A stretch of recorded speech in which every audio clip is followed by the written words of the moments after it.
Hi, welcome back to Dave's Garden and Vine. This week's episode is all about getting from the vine and turning it into wine. So without further ado, we'll get straight into it. So like I said, obviously I've bagged up all of my bunches of grapes just to protect them from spiders and different bugs who like to eat your fruit when it's ready for picking. So what I'm going to do, I've got a nice clean pair of snips, cut off each of the bunches. If you've watched any of my videos, you'll know that these are Pinot Noir grapes. The skins on Pinot Noir grapes is quite fine, so they can be easily damaged. So you just got to be careful. My vines are only coming into their 4th year, so they're not really producing as much as they will do.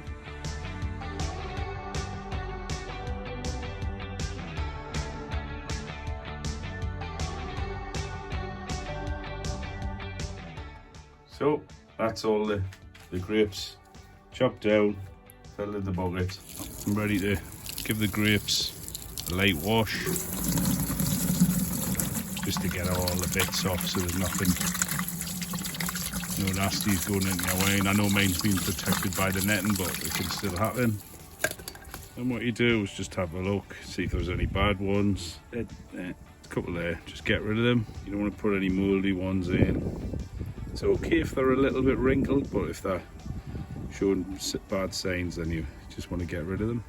And then you want to start snipping. So take it as close down, those ones will do. But I'm going to leave quite a few stalks on with mine, just to see how it goes. Hey, so I'm just going to go through this process, repeat until I fill the bucket. That's them. Okay. Give them a good wash now. I'm just going to take all the seeds off the top, skim them. That's what kind of spoils your wine, or can do. Some people may say that a certain taste to the wine, so do I need to remove these? Is that what everyone else does? So yeah, again, any comments, greatly appreciated. So you're taking all those bits out before I start the actual cold press. So I've been careful not to squeeze the grapes or break the skin, because even in the cold press it's just some way off actually pressing the grapes themselves. Yet again, it'd be great to hear, is this overkill? Do you not have to do this? Anyone who makes wine at home or in small volumes, it'd be great to hear from you. So we'll just give them a few turns over, and in case there's any bits I've missed when I've washed them, it'll just kind of drop off now and then settle at the top. So we'll just give this fermenting bucket to clean out. Obviously it's had the grapes in, so I'm going to put some of the sterilizer cleaner in and get some warm water.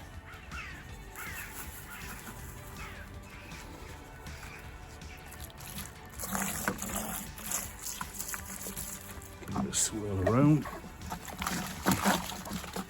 Careful I don't splash the camera. Clean and sterile before you start cold press. Give it a rinse out. Some cold water out.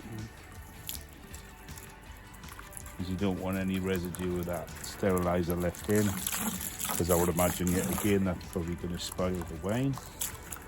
And all I'm going to do is gently squeeze, nothing hardly even breaking them. Turn them over. So just lightly bruising and squeezing. One thing is, when this happens, obviously, so if you're just left with stalks only, you can remove those. You leave the skins in, because the skins add, I believe, some sort of tannins and other things to the wine, for the flavour.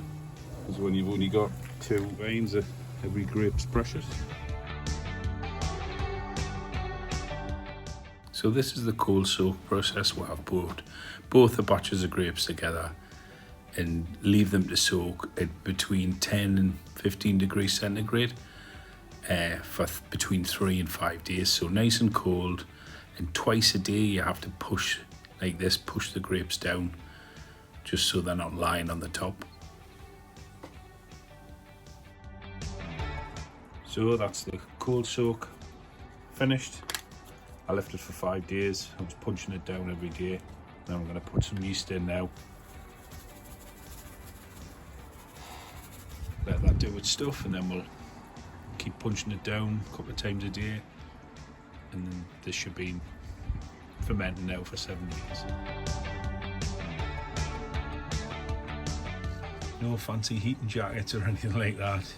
Just put a blanket around the barrel and some Hessian sacks just to get that temperature, and it's in the outdoor cool shed. So hey, let's see if that works. So you can see there the bubbles are starting to form now, so the primary fermentation is definitely starting to work. See how I've got this cable here? That's the heat map that is on the bottom of the barrel now, because like I said, when I did it without that, it just wasn't getting hot enough, so the fermentation wasn't even starting. So quick check how the wine's going. Push it down. Plenty of bubbles.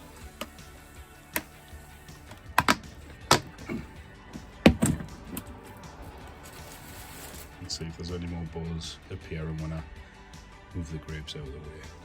Just bring it closer. Yeah. Actually, that's still bubbling. So I'm going to have to leave that a bit longer. So this is the 10th day today, and I'm going to find out if primary fermentation has stopped. So we can move on to squeezing all the grapes and then moving it into the Demijohn.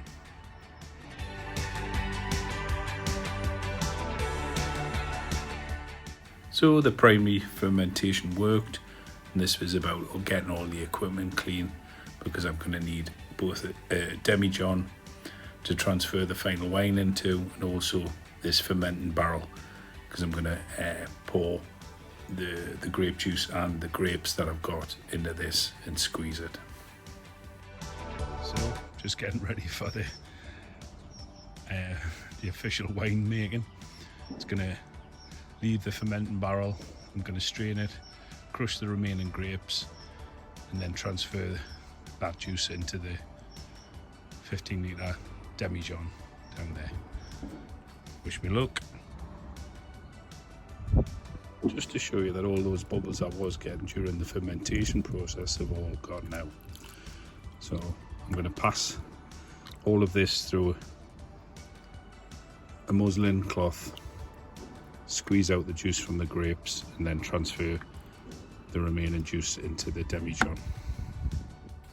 So I've got the strainer here, or the muslin cloth, with whatever you've got. Pour it into the freshly cleaned fermentation barrel. These ones come with a handy, nice and tight. Let's pour it in.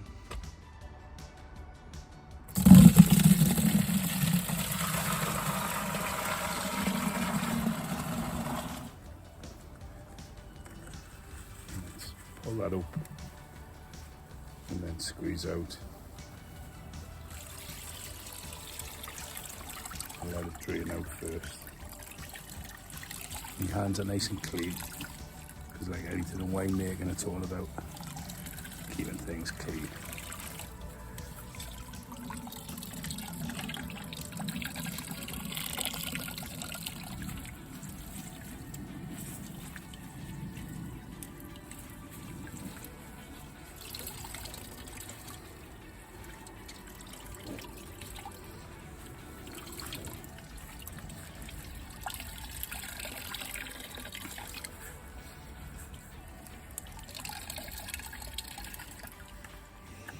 You can see inside there, it's like a bowl of grape skins. I'll give it one last more squeeze.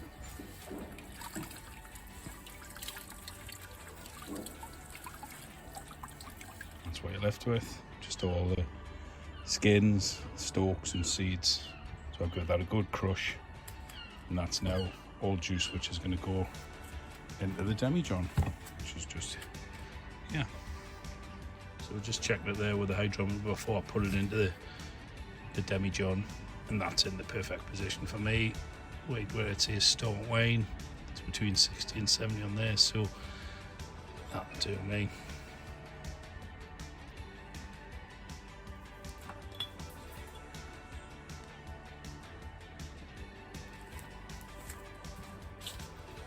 It's now done. It's now taken it from primary fermenting barrel to its resting place with a 15 litre carboy.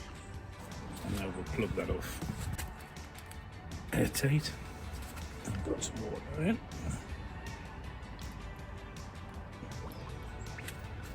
That's the wine now. Bung in place. And now it's time for the malolactic fermentation to happen.